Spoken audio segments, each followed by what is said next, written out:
Kemdikbud telah menyepakati dengan Tanoto Foundation dan Putra Sampurna Foundation bahwa partisipasi mereka dalam program Kemdikbud tidak akan menggunakan dana dari APBN sepeser pun.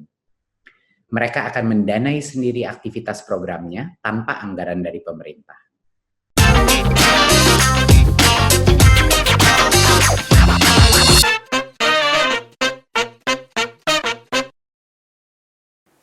Selesai membangun infrastruktur besar-besaran, Jokowi gelisah. Dia melihat infrastruktur tanpa sumber daya manusia yang bisa menjalankan dan mengembangkannya akan seperti benda mati yang tidak berguna. Infrastruktur itu ibarat mobil, mau sebagus dan semahal apapun mobilnya, kalau cara menyetirnya seperti supir angkot, jelas mobilnya akan rusak. Karena itu, di periode kedua Jokowi fokus pada pengembangan sumber daya manusia. Dan ini bukan pekerjaan mudah. Jauh lebih mudah membangun infrastruktur daripada membangun pola pikir manusia. Kalau Anda tahu, peringkat pendidikan kita itu memalukan sekali. Sebagai negara dengan penduduk terbanyak nomor 4 dunia, pendidikan kita hanya ada di posisi ke-72 dari 77 negara. Bahkan dari sisi pendidikan, kita pun kalah jauh dari Malaysia dan Brunei. Negara tetangga yang besar negaranya saja jauh lebih kecil dari kita. Apa penyebabnya?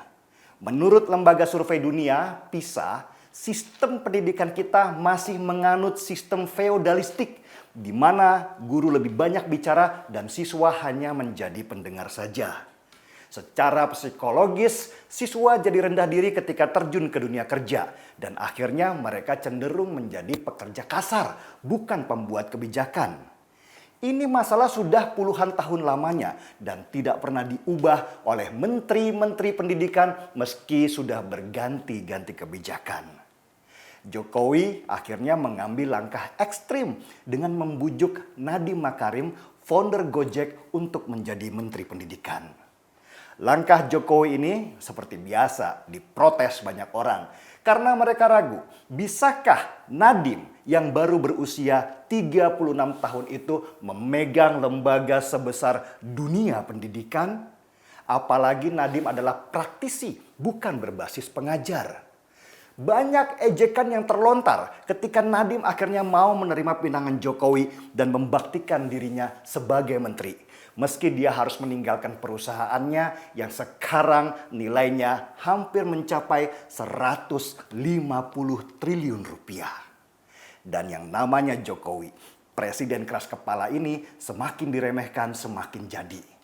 Buat Jokowi tidak akan ada perubahan kalau kita terus memandang dari sudut yang sama selama puluhan tahun lamanya. Kalau pengen berbeda harus mulai melihat dari sudut yang berbeda pula.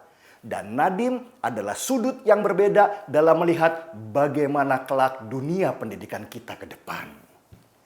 Baru saja menjadi menteri, Nadiem sudah melakukan banyak gebrakan. Beberapa di antaranya adalah menghapuskan ujian negara dan membebaskan pengelolaan dana BOS langsung ke kepala sekolah, tidak lagi lewat pemerintah daerah. Gebrakan Nadiem membuat banyak pihak yang selama ini nyaman dengan situasi yang gitu-gitu aja jadi tersentak kaget. Mereka tidak siap berubah. Bahkan gara-gara perubahan pengelolaan dana BOS itu, 64 kepala sekolah di Riau mundur serentak. Hebat. Nadiem ini seperti Jokowi di masa awal pemerintahannya. Musuhnya jadi banyak sekali karena dia melakukan perombakan besar-besaran di sana-sini. Mulai dari kecoa sampai dinosaurus keluar semua dari sarangnya dan mulai melakukan aksi menentang banyak kebijakan Nadiem karena dinilai tidak bermanfaat untuk mereka. Tetapi Nadiem terus jalan ke depan karena dia punya tugas berat, bukan untuk melayani orang-orang dengan pola pikir lama, tetapi bagaimana membawa dunia pendidikan ini semakin bagus ke depannya.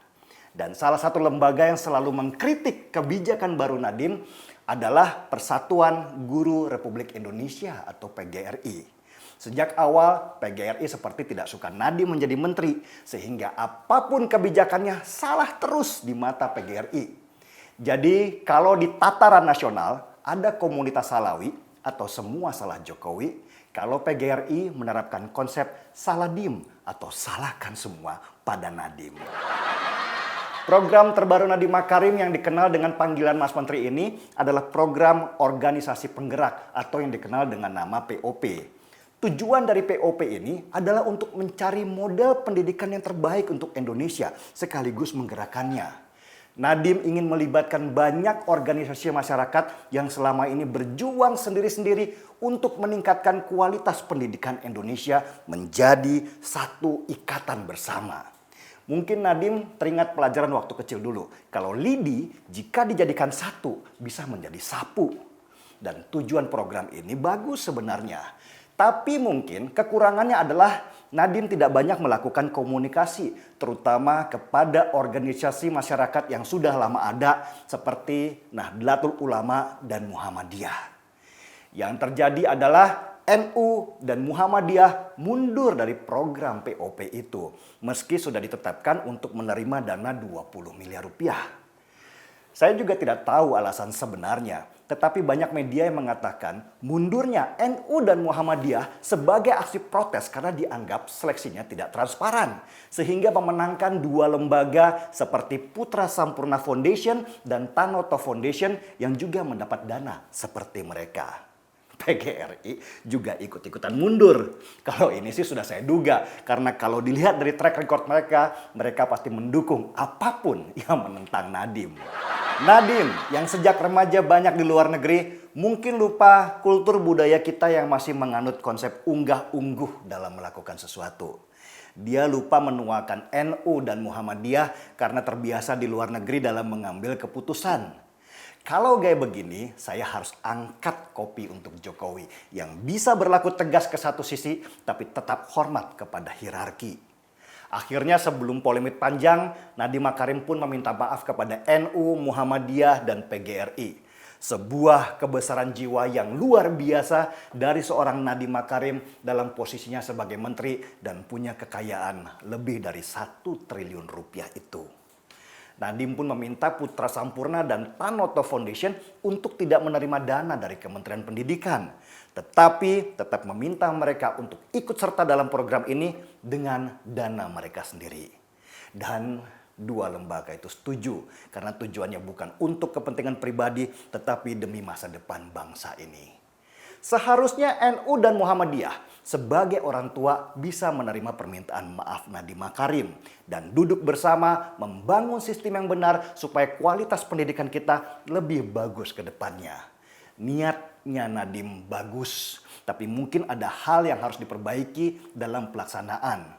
Anggap saja ini bagian daripada perjuangan karena penjajahan terbesar dari suatu bangsa adalah kebodohan. Jalan terus, Mas Menteri. Anda dipercaya Jokowi untuk merevolusi dunia pendidikan kita. Dan persis apa yang pernah dialami Jokowi dulu, Anda akan menerima penentangan di mana-mana. Jangan dilawan, tetapi komunikasikan. Karena banyak terjadi kesalahpahaman bukan karena jeleknya apa yang dilakukan, tetapi mungkin karena buruknya cara penyampaian. Saya titip pendidikan anak-anak saya agar kelak minimal bisa seperti Anda menjadi orang yang berguna. Seruput dulu kopinya.